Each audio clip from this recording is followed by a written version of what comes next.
안녕하세요. 광교공입니다. 오늘은 미국 ETF에 투자하라 두 번째 시간입니다. 미국 주식이 더 좋다는 거는 여러분들이 여러 가지 자료를 보면 다 나와 있기 때문에 굳이 설명할 필요는 없는데, 그래도 또 어떤 ETF가 좋은지 이제 확인하려면 이제 비교가 필요하죠.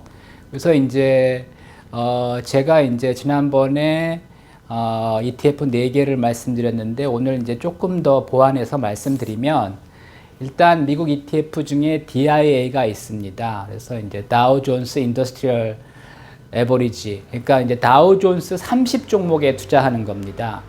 여러분들은 그냥 다우 존스, S&P, 나스닥 다 비슷하다고 생각하실 수도 있는데, 다우 존스는 좀 틀립니다. 다우 존스는 미국을 대표하는 30개 종목만 들어가 있고요. 이게 이제 시가총액 방식이 아니라 평균 주가로 이제 합니다. 그래서 30 종목이 이제 골고루 반영되는데, 그렇다고 각 종목이 3.3% 정도는 아니고요. 이게 이제 주가 차이가 있기 때문에 사실은 이제 30 종목이 이제 골고루 반영되지만 주가에 따라서 조금 더 비중이 높은 게 있고 낮은 게 있고 그렇습니다. 최근에는 유나이티드 헬스 그룹하고 그 다음에 이제 골드만삭스하고 마이크로소프트가 이제 주가가 높기 때문에 30 종목 중에서 영향이 큽니다. 그래서 이제 다우존스 30에 투자하는 DIA에 투자할 경우 지난 10년 동안 수익률이 이제 139%입니다. 그리고 이제 올해 지금 이제 5월 한 20일 됐죠. 5월 20일까지 수익률이 6.1%입니다. 배당 수익률은 1.7%고요. 요런 통계 자료를 인용할 때는 좀 조심해야 되는 게, 이게 이제 베이스 이펙트라는 게 있습니다. 그래서 언제를 기준으로 하느냐에 따라서 이제 결론이 다를 수가 있는데, 이제 10년 수익률이라는 건 2014년부터 이제 2024년까지 수익률이죠. 근데 이제 2014년도 이제 별 일이 없는 해였고, 2024년도 특별한 뉴스가 없는 그런 해기 때문에 이 통계는 믿을만 합니다.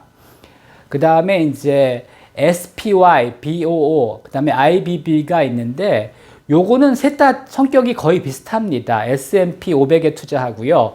운영사가 다릅니다. SPY는 스테이트 스트리트, BO는 이제 벤가드죠. 벤가드. 그리고 이제 IBB는 이제 블랙락이 이제 운영을 하는 거죠. 그래서 셋 다 비슷하고 수수료 차이가 조금 있는데 큰 차이는 아닙니다. 그래서 이제 BO나 IBB가 늦게 출발했고 조금 더 유리합니다.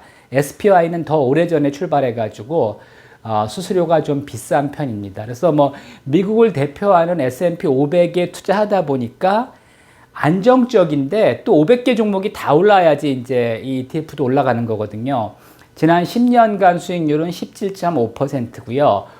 올해 5월까지 수익률은 11.5%. 그 다음에 이제 배당 수익률은 1.3%입니다. 그 다음에 이제 SCHD는 이건 미국 배당주에 투자하는 거죠. 주로 이제 어떤 게 있냐 하면 코카콜라, 펩시콜라, 배당 많이 주는 주식들이죠.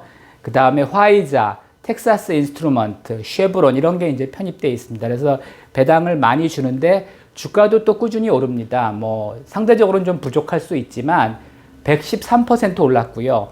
금년에만 4.6% 올랐고, 여기에 이제 배당 3.3%는 별도니까 괜찮은 거죠. 요거 세 개가 이제 세 개는 아니고 이제 5개죠. 하여튼 요쪽이 이제 안정적인 주식들이고, 여기에 투자하면 안정적으로 수익이 날 수 있다고 봐야 되고요. 물론 이제 지금까지 수익이 많이 났다고 앞으로도 많이 나는 건 아니지만은 요 세 종목, 요 이제 세 캐터고리죠. 5 ETF고, 여기에 투자하면은 연간으로 차이가 있겠지만은 제 생각에는 10% 이상 수익률이 나지 않을까 이렇게 예상을 합니다. 반면에 우리나라 코스피는요, 지난 10년 동안 44% 올랐고요. 금년에는 3.2% 올랐고, 배당 수익률은 최근에 많이 개선돼서 우리나라도 한 2% 정도 이제 지금은 배당을 하고 있습니다. 그래서 하여튼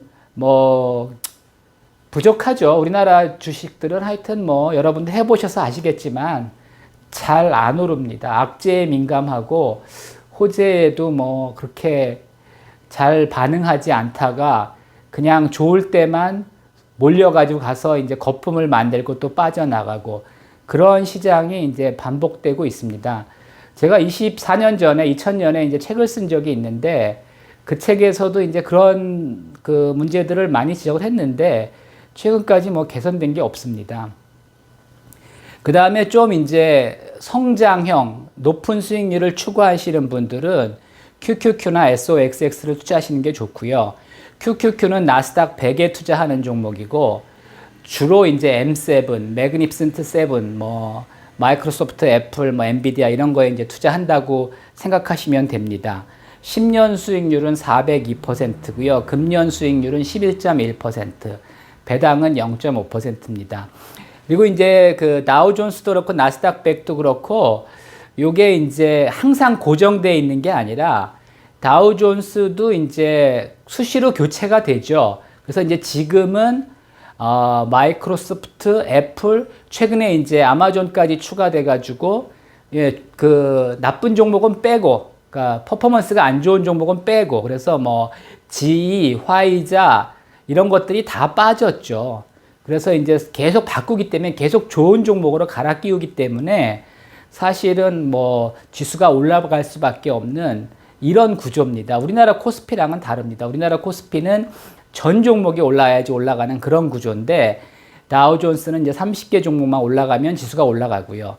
그 다음에 이제 나스닥 100, 나스닥도 나스닥 지수가 있고 나스닥 100 지수가 있죠. 근데 나스닥 100은 뭐 계속 교체가 됐죠. 좋은 종목 100개만 이제 나스닥에 한 3,000개 종목 그 기업이 상장되어 있는데 그 중에 이제 100개에만 투자하는 겁니다. 그러다 보니까 이것도 이제 지수가 올라갈 수밖에 없습니다. 그리고 이제 얼마 전까지 나스닥과 나스닥 100이 비슷하게 움직였는데 요즘은 나스닥 100이 훨씬 더 퍼포먼스가 좋습니다.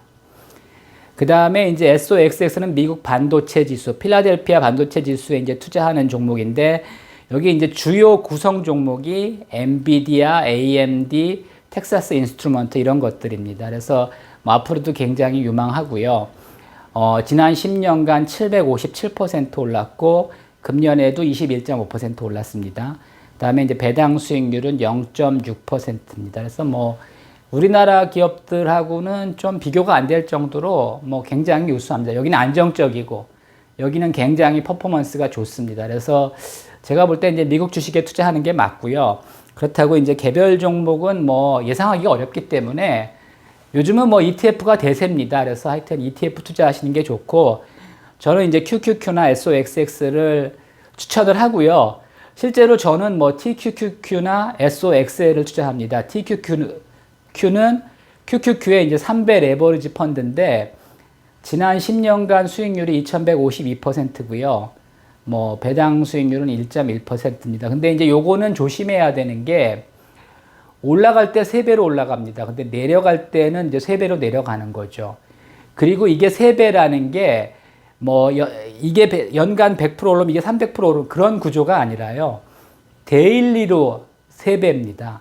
그러니까 이제 급등할 때는 뭐 QQQ가 100% 오를 때 이거는 1000% 오를 수도 있습니다. 뭐 내려갈 때도 마찬가지죠. 그 다음에 이제 SOXL은 SOXX의 3배 레버리지인데 지난 10년간 2923% 수익이 났고요. 배당 수익률은 0.4%입니다. QQQ나 TQQ 같은 경우는 이제 M7이 주도하기 때문에 M7은 뭐 지금 이제는 덩치가 커가지고 급등하기도 어렵고 급락하기도 어렵습니다. 그래서 굉장히 좀 안정적으로 앞으로 움직일 거라고 보고요. 반면에 SOXX나 SOXL은 아직도 이제 반도체 업황에 따라서 급등할 수도 있고 급락할 수도 있습니다. 그래서 무조건 수익률이 좋은 거에 지금까지 좋았다는 거지 앞으로 좋다는 건 아니거든요. 그래서 무조건 지금까지 수익률 좋은 것에 베팅하지 마시고 그 자신의 취향, 성격에 따라서 투자하시는 게 좋습니다. 나는 안정적인 게 좋아. 그러면 이쪽 투자하시는 게 좋고 나는 그래도 좀 높은 수익을 내야겠어. 그러면 이쪽을 투자하시는 게 맞습니다. 그리고 조금 나는 뭐 리스크 관리가 가능하다. 그러면 이쪽을 투자하시는 게 좋지. 리스크 관리가 안 되는 분들이 이제 이쪽을 투자하면 올라갈 땐 좋은데 내려갈 때 이제 대처가 잘 안 될 수가 있습니다. 참고하시기 바랍니다.